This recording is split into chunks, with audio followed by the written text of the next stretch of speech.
So I've been building out this studio slash office space for a few months now, and I finally got my desk set up to a good spot. As an art director, photographer, and aspiring YouTuber, this is where I work, edit, design, and occasionally even game. Desk setups are incredibly important, especially as a creator, because this isn't just where you work. Ultimately, this is where you spend thousands of hours building something meaningful, turning ideas into something real. So this is the space that does it all. And if that resonates with you, hopefully this video will be helpful and help inspire some of your own desk setups. Now, full disclaimer, some of this gear was gifted or sent for review, and I will definitely call that out throughout this video. However, I bought 90% of this setup, and it's been carefully curated over the years to fit my working style. And as you'll see throughout this video, a lot of it is DIY or cheaper alternatives to name brands, because honestly, I'm always on a budget. So I'll leave some affiliate links in the description where you can check out some of these objects if you are also on a budget.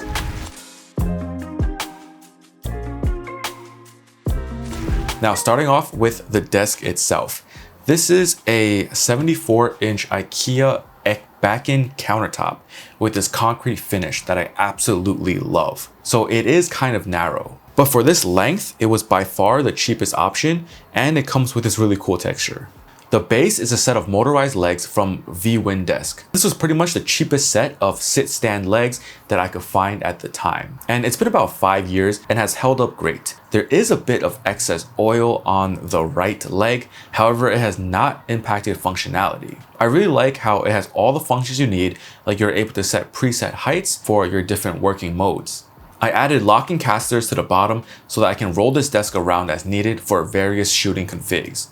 And while it is initially cheaper to buy, the downside of a DIY sit-stand desk is the fact that you have no cable management built in. And because of that, this was an area that I struggled in from the start. I used to have these metal wire racks that helped a bit, but honestly, it wasn't ideal. The wires just kept falling out and it was a huge mess. Recently, I found these metal shelves on Amazon, and these are a much better alternative. Again, I just sorted by the cheapest option, and these seem to be the exact size that I was looking for. They feel really sturdy and come with this roll of Velcro straps. I can fit the wide power strip onto the back of them, and they're deep enough to plug things into and hold all of the wires. The holes throughout the back of this are a great touch to feed the wires through, and then I can tie everything down with the Velcro straps.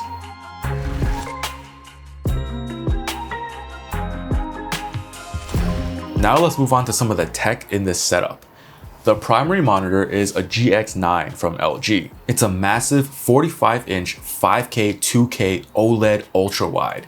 And huge thanks to LG for hosting the testing event and sending this monitor out for me to review.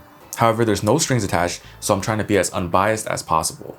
If you're someone who has a mixed use case of gaming and productivity, along with a PC and Mac hybrid setup, then definitely consider this monitor. It is packed with top tier specs. They claim it's the world's first 5K 2K ultra wide resolution, and all I can say is that it is crispy.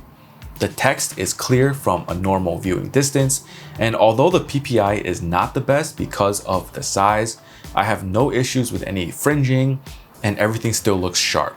Of course, being OLED, you get those deep, inky blacks that just make any movie or game look incredible. Speaking of gaming, this monitor was pretty much built for gamers. With a 165Hz refresh rate at native resolution, it really takes open world and story-driven games to the next level. The 800R curve is also perfect for immersion and sucks you right into the gameplay. However, the downside is that you will need a relatively powerful GPU to take advantage of this monitor at full resolution, especially if you turn on all the goodies like ray tracing. But with an older GPU like the 6800 XT, frame rates dropped and I had to lower settings to medium in order to play. However, that doesn't mean that games are unplayable, because with FSR I could still get pretty decent frame rates on most games. But the cool thing about this monitor is that if you have an older GPU or you really want to maximize your frame rates, you can use the dual mode, which turns this monitor to a 2160 by 1080 resolution at 330 Hz. So that's much easier for the GPU to drive and is great for competitive gaming. But what surprised me the most is that this monitor is also great for productivity and creative work. However, if you are a colorist or someone who depends on color accuracy, then you already know this monitor is not for you.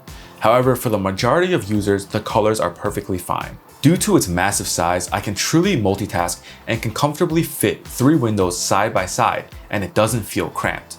I used to run at least 3 monitors in my setup, and now I'm down to 2. However, I might even get rid of this one, I'm just not quite sure yet. The 800R curve is also not too bad once you get used to it. I admit, at first, it did feel quite aggressive.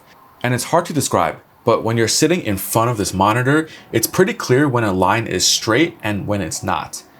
But most importantly, you definitely need to have an adjustable monitor arm. So this way you can dial in the distance to ensure that everything looks good.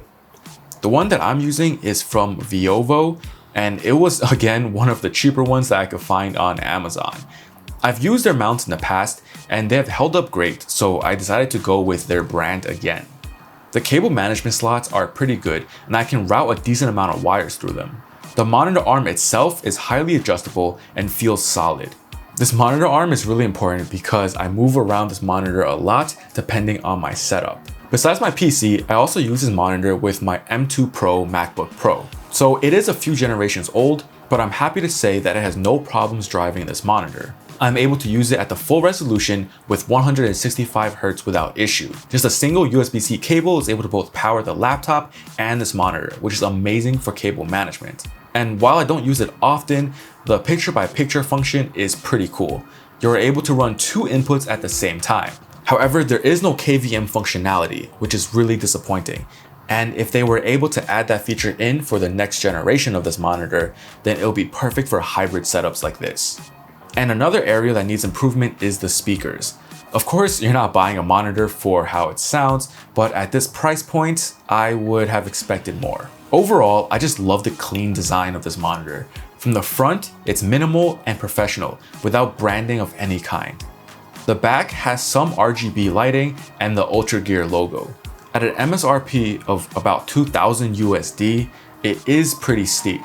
But again, there really isn't any other monitor out there that has this set of specs.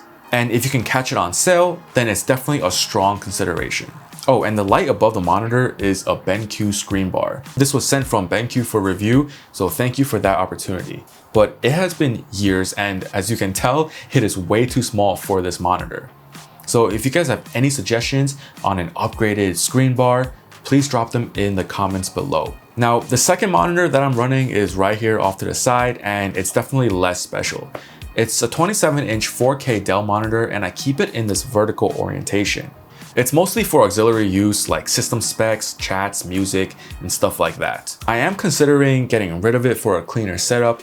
However, when I'm recording videos like this, it is a perfect place to put some notes or my script.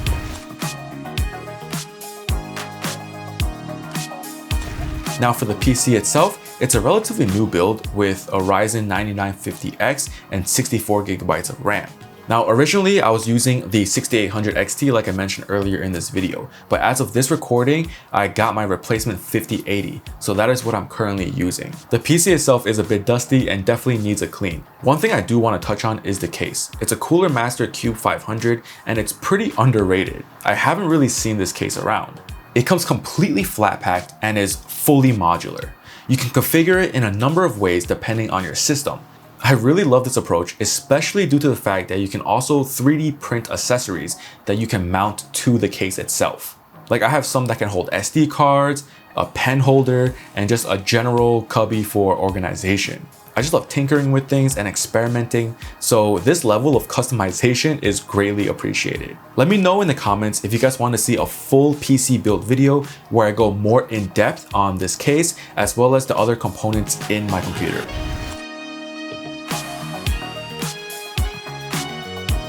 As for the rest of my desk, I try to keep it pretty minimal and clutter-free. The speakers are the classic Audio Engine A2s and they have held up great over the years. They do get dusty and are hard to clean, but they sound great and I love the way they look. The keyboard is a Cooler Master Master Keys Pro S with brown switches and custom keycaps. Again, I've had this for quite a few years, and although nothing is quite wrong with it, I am looking for an upgrade. I would love to stick with a compact keyboard and maybe something wireless and with a wrist rest. The mouse I'm using could also use an upgrade. It's a Razer Basilisk Ultimate, and although it still functions fine, the soft touch rubber on the sides have started to deteriorate and the scroll wheel doesn't always work perfectly. The charging stand is pretty cool though, and it makes it really convenient to recharge. The wrist rest is just some unbranded one from Amazon. I wanted to get the Delta Hub one, but honestly this was only like 10 bucks and has held up fine all these years. Lastly, the desk pad is a new addition, so I can't comment on longevity. However, I love the way this looks. It's from Elago, not to be confused with Elgato. It has this black leatherette finish with the stitching around the sides. The felt detail across the bottom is really cool, and you can lift the leather part to keep papers and notes under it. The quality feels really premium, but again, we'll have to see how it holds up. As for aesthetics, it's a 10 out of 10. So yeah, I think that pretty much covers it for this desk setup. If I missed anything or if you have any questions, let me know in the comments and I'll try to answer them. I hope this video inspired you for your own desk setup. And if you liked it, please give it a thumbs up. I'm still working on building out the rest of this studio space. And if you guys want to see a tour video at some point, definitely subscribe so you don't miss it when it comes out. Thank you guys so much for watching and I'll see you next time. Peace.